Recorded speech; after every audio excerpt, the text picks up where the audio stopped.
You know what's always sold as the dream passive income business? A laundromat. The pitch is simple. People always need clean clothes. Machines do the work, and you just collect quarters while sipping margaritas on a beach somewhere. But here's the thing, nobody mentions in those quit your job and buy a laundromat YouTube videos. You're not just buying washing machines, you're buying a building full of mechanical headaches that break down at 2 in the morning, usually right before someone's important job interview. Now imagine you're the proud new owner of Suds and Spin on Main Street. You just dropped $250,000, maybe more, and you're standing in your fluorescent lit kingdom of coin slots and lint traps. What's your first move? Probably dealing with Mrs. Henderson, who's been camping in dryer number 7 for 3 hours because she likes the warmth. Or cleaning up the mysterious blue substance someone spilled all over the folding table. Welcome to passive income. Here's the reality check everyone conveniently forgets. Laundromats require constant maintenance, surprise plumbing disasters, and the kind of customer service that involves explaining why you can't accept a 5-gallon bucket of pennies as payment. So much for that hands-off business model. The machines themselves are a fascinating study in planned obsolescence and creative failure. One day the coin mechanism jams, the next day a washer decides it only works in spin cycle, and by Friday you're explaining to an angry customer why their delicate setting turned their cashmere sweater into a pot holder.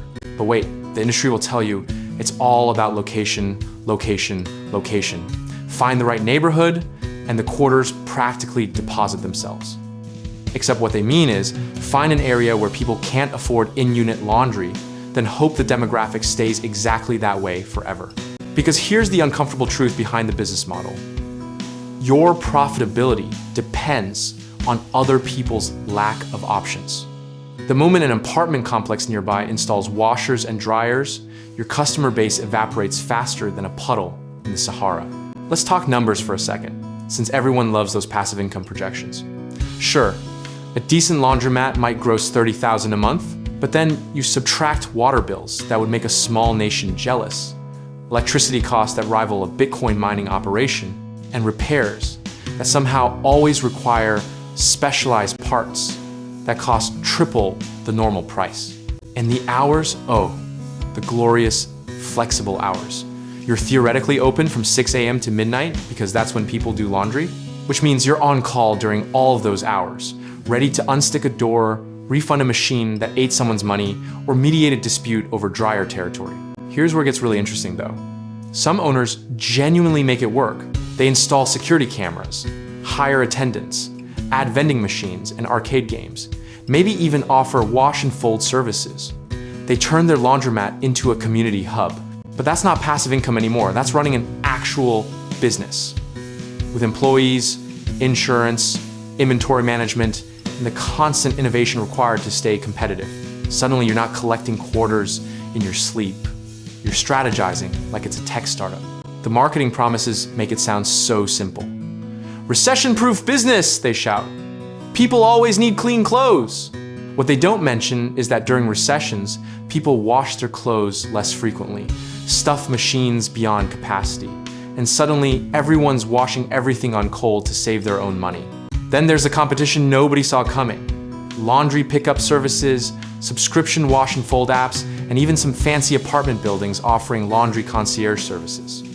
Your neighborhood laundromat is suddenly competing with venture capital-backed startups that treat dirty socks like a Silicon Valley disruption opportunity. The truly wild part?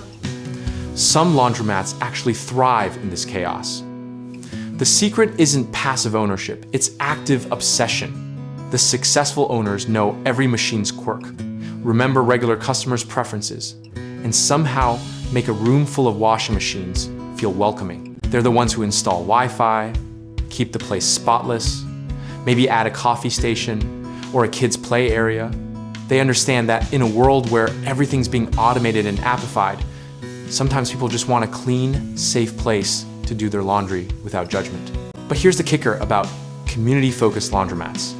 They require the exact opposite of passive income mentality.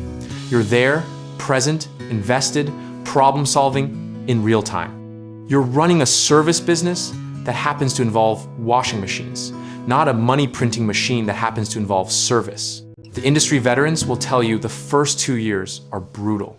You're learning which machines are reliable, which customers cause problems, how to price competitively without losing money, and why that weird smell keeps coming back no matter how much you clean. Some owners give up and sell. Others double down, buying multiple locations and creating actual laundromat empires. The difference isn't the business model, it's whether you genuinely enjoy solving the daily puzzle of keeping everything running smoothly.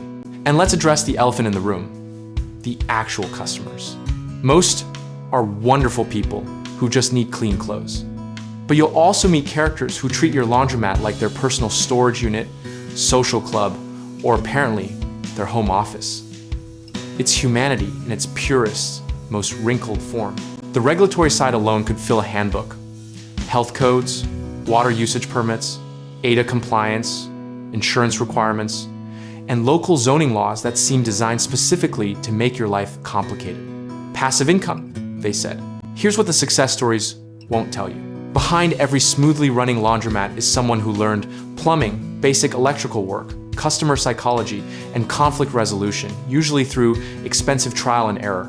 You become a jack of all trades, whether you plan to or not.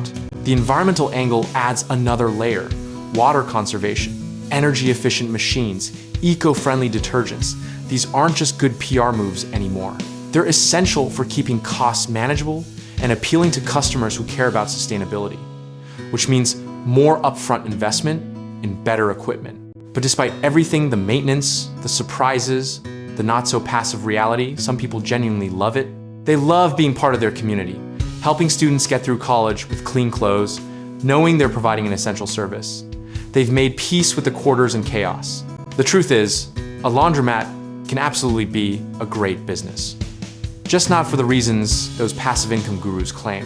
It's great if you enjoy problem solving, don't mind getting your hands dirty, and understand that passive was always a marketing term, not a business strategy. So is owning a laundromat really all that great? Depends on whether you're chasing a fantasy of automated wealth or building something real. The machines will keep spinning either way, the question is whether you're ready to spin with them.